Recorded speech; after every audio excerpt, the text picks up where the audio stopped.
تو یوٹیوب کا دور ہے، سوشل میڈیا کا دور ہے. اس دور میں ہر شخص کی ہر چیز تک دسترس ہو گئی ہے. پہلے آپ جس ایریا میں رہتے تھے وہاں جس قسم کے لوگ تھے تو آپ کو انہی قسم کے لوگوں سے واسطہ پڑتا تھا. آپ کو دوسری فیلڈ کا پتہ ہی نہیں ہوتا تھا کہ کیا ہو رہا ہے. اب یہ جو الیکٹرانک میڈیا ہے اس نے پوری دنیا کو ایک گاؤں کی طرح بنا دیا ہے.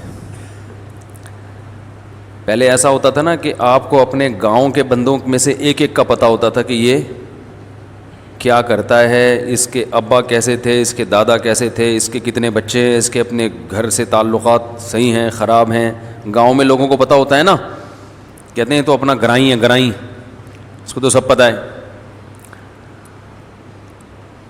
شہر میں لوگوں کو پتہ ہی نہیں ہوتا، پڑوسی کا نہیں پتہ ہوتا.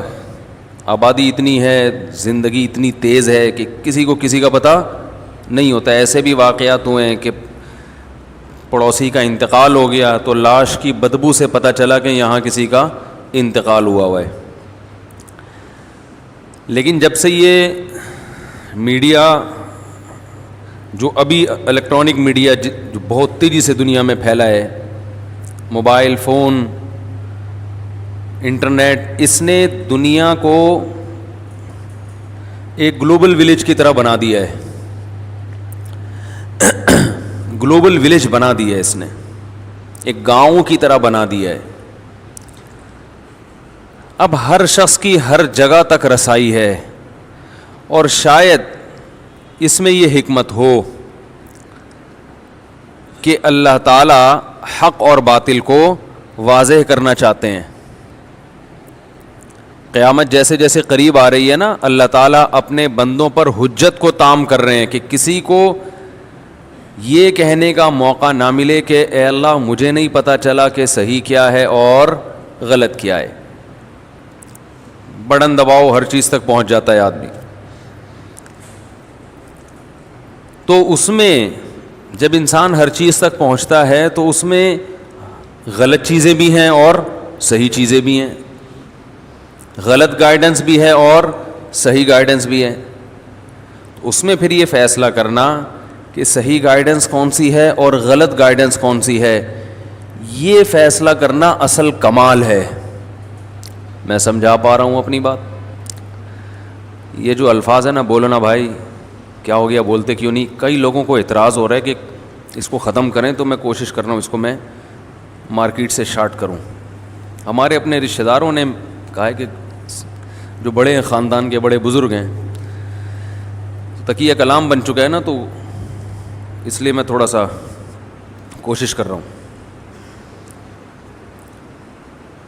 تو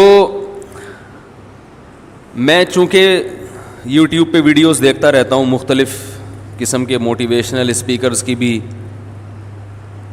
ہیلتھ سے ریلیٹڈ جو ویڈیوز ہیں وہ بھی دیکھ لیتا ہوں، علماء کی بھی دیکھ لیتا ہوں، فرقہ پرستوں کی بھی دیکھ لیتا ہوں. تھوڑا بہت، زیادہ تو نہیں ٹائم ملتا، لیکن تھوڑا بہت اپنے ٹائم کا کچھ حصہ اس میں سرو کرتا ہوں تاکہ پتہ رہے دنیا میں ہو کیا رہا ہے. تو افسوس اس پر ہے کہ زیادہ تر غلط ہی ہو رہا ہے. ایک تو وہ ہے کہ جو بالکل ہی غلط ہے، یعنی جو بے حیائی کا ایک طوفان ہے، وہ تو سبھی مانتے ہیں غلط ہے. اس کے علاوہ کی بات کر رہا ہوں کہ صحیح کا لیبل لگا کے جو غلط ہو رہا ہے وہ بھی بہت زیادہ ہو رہا ہے. اس کی میں ایک مثال دیتا ہوں، مثال سے بات سمجھ میں آتی ہے. کچھ دن پہلے ایک ماہر نفسیات کو میں اس لیے سنتا ہوں، یعنی مہینے میں ایک دو دفعہ کوئی نہ کوئی ماہر نفسیات کا کلپ میری نظر سے گزرتا ہے کہ کوئی ایسا ٹاپک ہوتا ہے جس پہ وہ لوگوں کو گائیڈ کر رہے ہوتے ہیں. تو میں دیکھتا ہوں کہ یار یہ کیا کہہ رہے ہیں، ہو سکتا ہے ہمیں بھی کچھ سیکھنے کو ملے. لیکن اکثر جو باتیں کر رہے ہوتے ہیں وہ عملی زندگی میں قابل عمل، یعنی وہ عملی زندگی میں مؤثر نہیں ہوتی. قابل عمل تو ہوتی ہیں لیکن ان کا فائدہ نہیں ہوتا. تو میں دیکھ رہا ہوتا ہوں کہ اسلام کی محبت دل میں پیدا ہو رہی ہوتی ہے کہ اسلام کی اگر گائیڈنس نہیں ہے نا, مذہب آپ کے پاس نہیں ہے, تو آپ اپنے لیے فیصلہ نہیں کر سکتے کہ کیسے چلنا ہے, دوسرے کو کیا بتاؤ گے. کچھ جنگیں گھروں کے اندر بھی ہو رہی ہیں, وہ اس نوعیت کی تو نہیں ہے, لیکن جو بڑی جنگیں ہوتی ہیں ان میں تو ہاتھ پاؤں ٹوٹتے ہیں. اللہ تعالیٰ سب کی حفاظت رکھے. لوگ شہید ہوتے ہیں. جو گھروں کے اندر جنگیں ہوتی ہیں نا, اس میں برین ہیمریج ہوتے ہیں, قتل کا مقدمہ بھی نہیں چلتا, بندہ مر جاتا ہے, کیس کسی پہ بھی نہیں ہوتا. ایسا ہی ہوتا ہے نا, کسی پہ کیس نہیں ہوتا. بیٹا باپ جو ہے اپنے بیٹے کی وجہ سے ڈپریشن میں چلا گیا, اس کی حرکتیں, اور ایک دن انتقال ہو گیا. مرا کس کی وجہ سے ہے؟ بیٹے کی حرکتوں کی وجہ سے, لیکن بیٹے پر کوئی کیس نہیں بنتا. وہی سب سے زیادہ رو رہا ہوتا ہے بیٹا. تو گھروں کے جو جھگڑے ہیں, لوگ ایسی ویڈیوز زیادہ دیکھتے ہیں کیونکہ اس میں تو سب بھگت رہے ہوتے ہیں نا ان چیزوں کو. بیٹے اور باپ کا جھگڑا, بیٹی اور ماں کا جھگڑا,